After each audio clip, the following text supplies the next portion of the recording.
Imagine this. A woman and her husband rush through the emergency room doors. She's 8 months pregnant, drenched in sweat, and her blood pressure is 180/95. She's having a hard time breathing and her baby's heart rate was low. Nurses and doctors rush into the emergency room to decide what their first course of action should be. This next decision is critical as it could be the difference between life and death for both the mom and the baby. As I pursue my dream of becoming an obstetric nurse, this is a situation that I could be a part of. Hi, I'm Ryann James, and my topic this year in independent study and mentorship is obstetric nursing. My quote for this year is never be afraid to try something new. Remember, amateurs built the Ark, professionals built the Titanic. I chose this quote because one of the many things that led me to ISM was the opportunity to let go of my fears, step out of my comfort zone, and take my first steps into the professional world. Yes, I was afraid, and no, I had no idea what to expect on my first informational interview. But one thing I was sure of is that with the guidance of Coach Goff and my peers, this is going to be a great learning experience. So I decided to interview 5 professionals whom are all OBGYNs at numerous hospitals and practices in the Metroplex. My first interview was with Dr. Ashley Zink, who is an OBGYN at Children's Hospital in Plano, and Dr. Zink and I just talked about the advantages as well as disadvantages of becoming a doctor compared to a nurse. When I was meeting with her, one thing that I was really struggling with was whether I wanted to become a doctor or a nurse. I knew with becoming a doctor it would take a lot of education, a lot more years in college, a lot more money, but I mean it would pay off in the end. With the nurse, it's a lot of variety, a lot of diversity. You can do a lot of different things. You can become a nurse practitioner, an RN. So we were really just talking about the advantages and disadvantages of both. And she was really explaining to me that one of the hardest things for her was her transition from being in high school to college, because in high school she didn't really take those hard classes. She didn't challenge herself. So when she went to college, she was on that medical trail and that medical field. She found it very difficult to be able to get into the transition into the more workload and learning and study habits. So she said, it's really good that I have taken those AP classes and decided to challenge myself this year, so next year in college I'll be much more prepared. So it was really great sitting with her and her giving her input and giving some guidance on my next step process in college. My second interview was with Dr. Sushi Desai, who is an OBGYN at Women's Specialist of Plano. As naive as it may sound, prior to ISM, I wasn't really aware of the long hours that it would take to become a doctor. She was talking about how in residency she would finish her rounds at about 5 o'clock in the morning, and then at 7 o'clock that same morning she would have to go to class. So she said it was very stressful, very long days, but one thing that got her through that was just knowing that it would pay off in the future. So she said that's one thing that I should be aware of. And then another thing that we talked about was her experience studying abroad. Studying abroad wasn't really anything that I've paid a lot of attention to. I mean, I looked at it, I was like, oh, that's cool. But sitting down with her and talking about her experience, during her fellowship, she went to Ethiopia and Guatemala, and she had the chance to learn about medicine in different cultures and how it applies everywhere. And she said it was a really cool experience. She learned so much more about medicine there that she thought she would ever learn in a classroom. So that's something that I've really been thinking about when she was in college. I was thinking about how their study abroad program was and if I could really do medicine abroad. So I'm really happy I got an opportunity to talk with her and discuss stuff like that with her. My third interview was with Dr. Catherine Holt, who actually has her own private practice at Baylor Medical Center of Frisco. Sitting down with Dr. Holt, I really wanted to learn about the challenges that came with private practices and how it differs from a hospital environment. And what she said, it was like her building her private practice from the beginning was a lot of work. Of course, it was a lot of long hours trying to find people to work and find patients to come to her. But she said that right now she gets to work the 9 to 5 hours, so it's not like she's working all the time, all day. But what's difficult for her now is to be able to balance her home life and her patient life as her private practice grows and she gets more patients. She said it's really hard for her to be able to give 100% to her kids at home. She has 2 little kids and they're in different activities, and to give 100% to her patients. And it was really eye-opening for me because I not really thinking about the long term as in right now. I'm thinking about college and then a few years after college. But talking to her, I was like, oh yeah, I guess I should think about long term. This is going to be my career. I want to think about what it's going to be like 30 years down the line. So knowing the limitations of obstetrics and talking to her about that, I really appreciated her giving her input and her personal experiences of the hardships that she has. My 4th interview was with Dr. Christy Kidd, who works at Adriatica Women's Health Center in McKinney, Texas. The day that I sat down with Dr. Kidd, she was just finished talking to patients, and she just talked about how difficult her day has been so far, how stressful it's been, because she had just told a family that their baby was going to have a defect, and she had to tell another family that there was complications during the delivery. And so she was talking about how hard it was for her to put her emotions to the side and watch the family as they were crying and trying to cope with what she was telling them. But she was also trying to be the doctor and trying to inform them and tell them it's going to be okay. So she was just really talking to me about there are going to be hard times in this job. It's not all happy delivering a new baby into the world. There are going to be difficult parts, but the good definitely outweighs the bad. So that's one really good thing to think about. And her advice really gave me the drive to continue to learn and to one day be as successful as she is. My 5th and final interview was with Dr. Tracy Banks, who's an OBGYN at Adriatica Women's Health Center. Sitting down with Dr. Banks, I automatically felt so comfortable. She was just talking to me about Adriatica and what the patient and her patient relationship and how she built the practice. And you already knew, like, just talking to her, you already knew how much knowledge she had about obstetrics and how much she loved it. So she is actually my mentor, and I'll actually talk about that a little bit later, but I'm so happy and so thankful that she said yes, because she is the best mentor.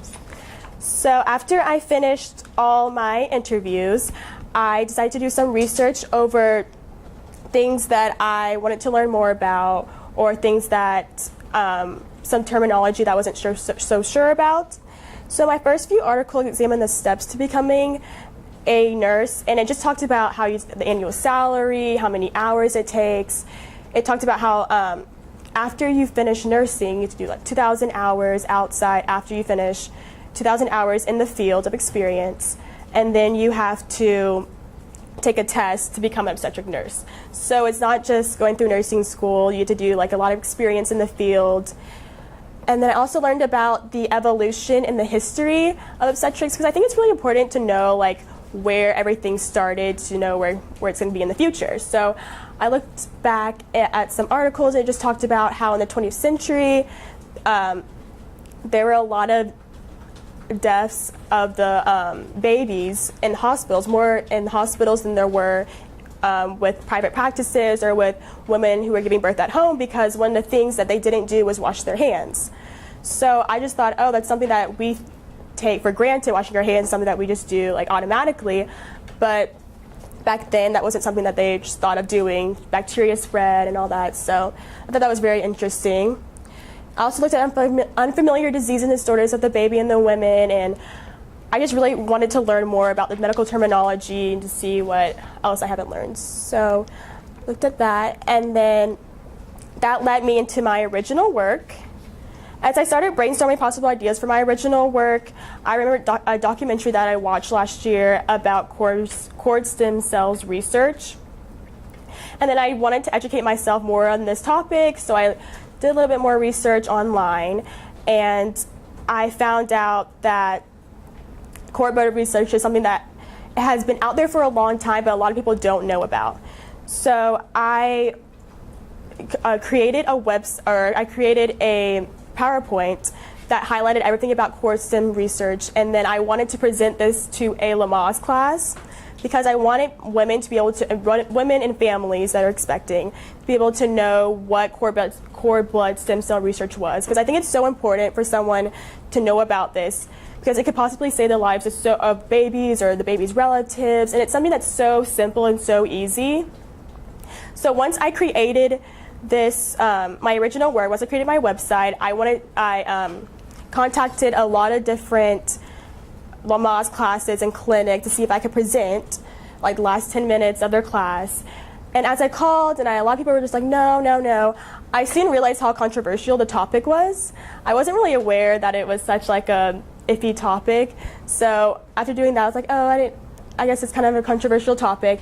And then during my research showcase, I also talked to people about it. They're like, oh yeah, a lot of people don't think it's like morally right to, I guess, preserve your stem cell cord blood. So that was something that was really eye-opening for me. But for my project, I pretty much created this presentation and about preserving it, and I just outlined everything. I wanted to make sure it answered any questions about cord blood, and it was for anyone who didn't really know anything about it. So I just put everything on my website and disease it treated, like blood diseases, and then the different types of stem cells there were. And then I also put like how you would draw the blood from the stem cell, from the umbilical cord. So pretty much what they do is they take a syringe after the baby is born, and they put a syringe in the cord blood, and they extract the blood from it, and then they would put it in a bag, and then the bag would be shipped off to a cord blood bank where it's preserved until the family needs it, because they need to have a disease that a baby has or the baby's relative has, and it's treated that way. So I created a website that I still want to present or get out there. I still want to get the word out there because I think it's really important for people to know about it. So this leads me to my mentorship with Dr. Tracy Banks. As I mentioned before, I chose Dr. Banks as my mentor. While I was networking actually at the Business Symposium, I met another student at ISM who is at Wakeland. And I was talking to her about me finding a mentor, finding some informational interviews. She was like, oh, I actually know someone who does obstetrics. So I was talking to her about it, and she said Dr. Banks would be a great person for me to look at. So I called Dr. Banks, I talked to her, and once I sat down with her, as I said before, I felt so comfortable. She is just so nice. Once I observed with her with her patient and their relationship, she's so personable. Before we go into a patient, before her day starts, she has a schedule of all the patients she has to see. There's so many pages of patients. She has so many things to do, but you wouldn't know how stressed out she was. She sits down with the patient, she talks with them, she asks how their day is going, she says any questions. She's amazing. I am so happy that she is my mentor, and I learned so much from her that it's amazing. Everyone there at Adriatica Women's Health Center actually helped me for my final product and helped me develop it. So for my final product, I was looking for a way to help out women who are expecting. I feel like a lot of problems that were online was that there wasn't a lot of websites that highlighted the what expecting mothers should expect when they're pregnant. They didn't highlight each week of term, how their baby is developing, how they are developing, the nutrition. I think nutrition is very important because if you do the wrong thing, it could possibly hurt the baby because whatever the mom is eating, the baby is getting too. So I created a website that entailed everything about pregnancy, and Dr. Banks really helped me with this because every time someone comes to her, she gives them a paper telling them about what trimester they're in, what they should expect from this trimester, the nutrition that they should expect. So she gave me free range of this room with a bunch of magazines and articles and pamphlets to look at and to take home to use for my website. So I got a lot of credible information that I could use for my website. So what I did, my step to creating my final product, first I gathered all the information from credible websites, and then I went on my mentor visits and learned what types of questions women have. So what I would do is, like, when I went on my mentor visit, I would observe Dr. Banks and the questions that each woman had for Dr. Banks and how Dr. Banks would answer them. And then I would include those questions on my blog, on my website, because the things that these women would ask, I'm guessing a ton of other women expecting would have questions about it too. So I thought it was really important to include those questions on my website as well. And then I typed out all the information that I received and that I learned on a Google Docs, and then I searched for a website builder site, and actually Coach Goff helped me find Duda, which was a great website to create on. And then I put all my information on the website, decorated the website, and then checked to make sure it was all coherent and that it all made sense. And so I'm really, really happy with my final product. I think it's definitely going to be something that women can use, expecting that women can use, just to learn more about what is happening with pregnancy and things that can make sure their kids safe, they're safe. And so I created my product on Duda, like I said before.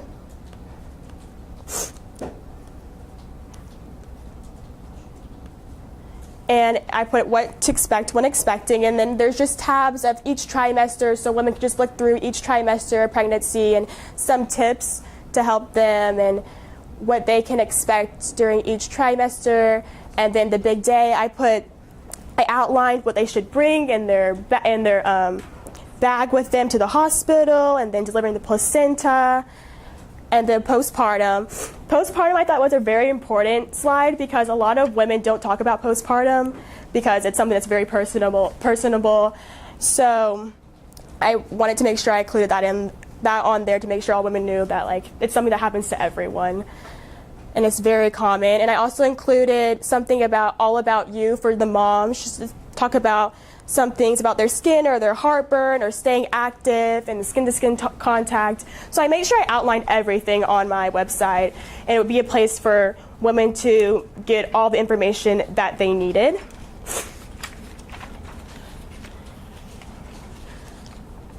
So I really loved my mentorship with Dr. Banks. I'm so happy that she got to be my mentor, and I got to learn so much from her. Being with her, I just learned what a doctor and patient relationship should be, and how comfortable she is with her patients, and how she just wants to know everything about. She's so personable.